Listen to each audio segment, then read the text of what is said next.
ہارون صاحب، یہ جو ریٹنگ آئی ہے موڈیز کی طرف سے، ہمیشہ عوام کا یہ شکوہ ہوتا ہے کہ یہ صرف اعداد و شمار کی حد تک ہے۔ اب اگر ریٹنگ کی بات کی جائے تو CAA2 سے بڑھا کر CAA1 کر دی گئی ہے۔ کیا اثر پڑے گا ایک عام پاکستانی کی زندگی پر اس کا؟ جی بہت شکریہ۔ دیکھیں، پہلے تو سمجھنے کی چیز ہے کہ یہ ریٹنگ ہوتی کیا ہے۔ دنیا کی 3 بڑے انٹرنیشنل ادارے ہیں جس میں سے موڈیز ایک ہے، اسٹینڈرڈ اینڈ پورز ہے، فچ ہے۔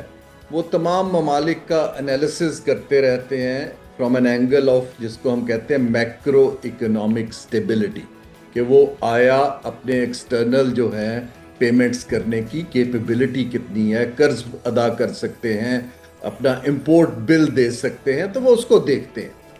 اور ان کے مین کلائنٹس ہیں دنیا کے کریڈیٹرز، جیسے ورلڈ بینک ہے، ایشین ڈیولپمنٹ بینک ہے، IMF ہے، گلوبل بینکس ہیں جو ممالک کو قرض دیتے ہیں یا جو بائیلیٹرل ملک پاکستان جیسے ملک کو دیتے ہیں۔ تو یہ سمجھنا ضروری ہے کہ یہ انالیسز ان لوگوں کے لیے کیا جاتا ہے کہ آپ کی ایک ملک میں کتنا استحکام ہے کہ وہ آپ کے پیسے ٹائم پر واپس کر سکے گا۔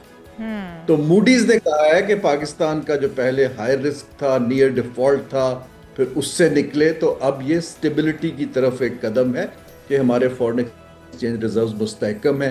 کچھ ریفارمز جو ہماری IMF کے ساتھ ہو رہی ہیں تسلی بخش ہے۔ تو یہ ایک اچھی خوش آئند خبر ہے ملک کے لیے، لیکن اس کا لنک یہ ہے کہ غالباً ہم فیوچر میں جو قرض لیں گے اس کا شاید کچھ سود کم ہو جائے، شرائط تھوڑی نرم ہو جائیں، کیونکہ ہمارے حالات ہیں۔ اب آپ کا سوال عوام کے ساتھ کیا ہوگا؟ عوام کے ساتھ تو تب فائدہ ہوگا جب حکومت کو یہ جو سپیس اگر ملتی ہے فسکل، تو وہ عوام کی بھلائی اور ہیومن ڈیولپمنٹ کی پالیسیز میں لگائے۔ خالی موڈیز کی ریٹنگ کا عوام کی بھلائی سے بہت لیمیٹڈ تعلق ہے۔ اچھا ہارون شریف صاحب، یہ جو ہم نے قرض لے رکھا ہے، اس سے پہلے بھی ہم ایک ساتھ ہم ریسیو کر چکے ہیں $1 ارب کی، اب تیسری قسط ملنے والی ہے۔ اس سے پہلے ایک ساتھ $2 ارب سے زائد کے ہم وصول کر چکے ہیں، اس کو واپس بھی تو کرنا ہے۔ لیکن سوال یہاں پر یہ پیدا ہوتا ہے کہ اگر معاشی استحکام ہم دیکھ رہے ہیں تو یہ کیا جو اتنا قرضہ لیا گیا وہ صحیح جگہوں پر صرف کیا گیا ہے، جہاں پر ہونے کی ضرورت تھی، جہاں پر بہتری لائی جا سکتی تھی، ان اداروں میں ان جگہوں پر لگایا گیا ہے؟ جی، اس کی میں ایک بالکل آپ کی ذاتی مثال سے لنک کرتا ہوں کہ اگر آپ کے پاس ایک کریڈٹ کارڈ ہے، آپ اس پہ پیسے لیتے ہیں، اس سے آپ گیجٹس خرید لیتے ہیں، ٹی وی خرید لیتے ہیں، کاریں لے لیتے ہیں، فورن ویکیشن پہ چلے جاتے ہیں، جبکہ آپ کی انکم نہیں بڑھتی ہے۔ اسی طرح آپ کا ایک نیبر ہے، وہ اسی پیسے کو زیادہ پڑھائی پہ لگاتا ہے، بچوں پہ خرچ کرتا ہے، یا اپنی کوئی ایسی گھر کے اندر چیز امپروو کر لیتا ہے جو انکم جنریٹنگ ہے۔ تو پاکستان جو قرض لیتا ہے اس کا 50% تو ڈے 1 پہ بجٹ دیکھیں تو سود کی پیمنٹ میں چلا جاتا ہے۔ صحیح۔ باقی ہمارا حکومت چلانے میں ہے، انفیکٹ ہمیں مزید قرض لے کے چلانا پڑتا ہے اپنے بجٹ کو۔ تو جب تک یہ بجٹ ٹرانسلیٹ نہیں ہوگا اکنامک ریوائیول میں، کیونکہ ہماری ایوریج GDP گروتھ 5 سال کی 2% کے آس پاس ہے، ہماری آبادی بہت بڑھ رہی ہے، تو قرض کے پیسے کو ایسی جگہ لگنا چاہیے جہاں سے ریٹرن آئے۔ اب یہ کام حکومت کا ہے کہ وہ کیا پالیسی بنائیں کہ بجائے اس کے کہ اپنے اخراجات میں پرکس اینڈ پریویلیجز، فورن ٹرپس پہ لگائیں، آپ اس کو ایسی چیزوں میں لگائیں، انڈسٹری کی ایکسپینشن میں لگائیں، ایسا انفراسٹرکچر بنائیں جو کل کو ریٹرن دے سکے اور قرض خود بخود واپس کیا جا سکے۔ کون کون سے شعبے ہو سکتے ہیں ہارون صاحب؟ یہ جس چیز کی آپ بات کر رہے ہیں آئیڈیلی تو یہی ہونا چاہیے، کیونکہ ہم عمومی طور پہ دیکھتے ہیں کہ ہماری حکومتیں، حکمران وہ شارٹ ٹرم پلاننگ کرتے ہیں، ان کو خود بھی نہیں پتا ہوتا کہ حکومت ان کی مدت پوری کرے گی یا نہیں کرے گی، تو ہیڈ لائنز بنانے کی حد تک یا اپنا وقت گزارنے کی حد تک تو کام کیا جاتا ہے، لیکن آنے والی جنریشنز اس سے مستفید ہوں اور مستقل طور پہ ہماری جان چھوٹ سکے IMF سے یا قرضے لینے سے، اس کے لیے کیا کچھ کرنا ہوگا؟ کن شعبوں میں پوٹینشل تو بہت ہے لیکن حکومت کی پرائرٹیز میں وہ نہیں ہے، یا پھر ابھی اس چیز کا وقت نہیں آیا؟ آپ کی کیا رائے ہے، کیا ہونا چاہیے ابھی؟ جی، 15-16 ممالک نے پچھلے 30 سال میں اس پروسیس سے گریجویٹ کیا ہے۔ اس میں ایسٹ ایشیا کے ملک بھی ہیں، ساؤتھ ایسٹ کے بھی ہیں، انڈونیشیا جیسے، تھائی لینڈ بھی ہے، چلی بھی ہے لیٹن امریکہ میں۔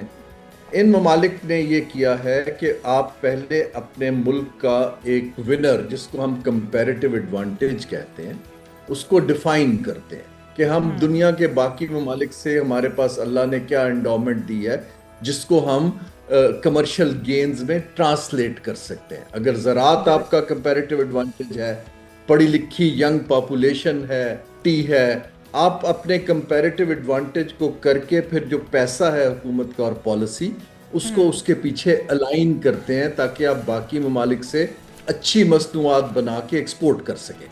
جو اگر ہم ایسی چیزوں کو کرتے رہیں گے جہاں ہمیں سبسڈی دینی پڑتی ہے, جیسے ہم چینی میں دیکھتے ہیں, تو وہ پھر ٹیکس پیئر کا پیسہ اور قرض کا پیسہ ایسی جگہوں پہ چلا جاتا ہے جہاں پر آپ کمپیٹیٹو نہیں ہیں. سو پہلا ہے pick winners, B align investment کی پالیسیز کے انویسٹر اپنے آپ کو محفوظ سمجھے, اور C delegated from politics to institutions, professionals لگائیں جن پہ مارکیٹ اعتبار کرے. جیسے آپ نے کہا پالیٹکس تو فلکس میں ہے, بدلتی رہتی ہے, لیکن پالیسی نہیں بدلنی چاہیے, امپلیمنٹیشن کیپیسٹی نہیں بدلنی چاہیے. اچھا ہارون شریف صاحب یہ بھی بتائے گا, کیونکہ ہم دیکھ رہے ہیں کہ اقتصادی جائزہ بھی آئندہ ماہ ستمبر میں پلان ہے.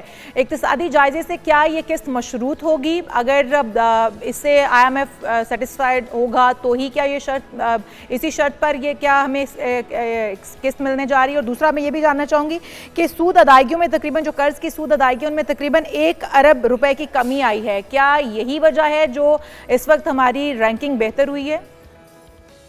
جی یہ ایک وجہ ہے اس کی, اور اگر آپ دیکھیں تو ہمارا زیادہ تر قرض جو ہے وہ لوکل بینکوں سے ہے, تو وہ باہر کے بینکوں سے کم ہے. تقریباً 65% ہم لوکل بورو کرتے ہیں. تو لوکل بورنگ میں اگر کمی آئی ہے تو اس کا مطلب ہے کہ حکومت نے کچھ چیزیں جن پہ قرض لے رہی تھی اس پہ کم لینا شروع کر دیا. اس کو ہم اکنامکس میں کراؤڈنگ آؤٹ کہتے ہیں, کہ جب لوکل بینک پرائیویٹ سیکٹر کی بجائے حکومت کو قرض دینا شروع کر دیں تو پھر پرائیویٹ سیکٹر ایکسپینڈ نہیں کرتا ہے. تو ہمیں ان چیزوں کو سمجھنے کی ضرورت ہے کہ لوکل بینکوں کا قرضہ پرائیویٹ سیکٹر میں پروڈکٹیو میں جانے دیں, حکومت اپنے اخراجات کو کنٹرول کرے اور ٹیکنالوجی پہ بھروسہ کرے. تو ایک تو یہ وجہ ہے. جہاں تک اقتصادی جائزہ ہے وہ 6 منتھلی ایک ریویو کوارٹرلی جو اس سے آتا ہے, کچھ نمبرز حکومت کے چاہیے ہوتے ہیں. اگر آئی ایم ایف نے کہا ہے تو اس میں کچھ غلط بات نہیں ہے, لیکن آئی ایم ایف کے ساتھ پروگرام جو ہے جوں یہ حکومت الیکشن کی طرف جائے گی ان پہ پریشر بڑھیں گے, کیونکہ آئی ایم ایف جو ہے ایک ٹائٹ فسکل پالیسی میں کام کرتا ہے. ان کو چاہیے ہوتا ہے جب تک ہم اپنے ووٹ خریدتے رہیں گے, بجٹ کا پیسہ نہیں ملے گا تو فرسٹریشنز بڑھ جاتی ہیں.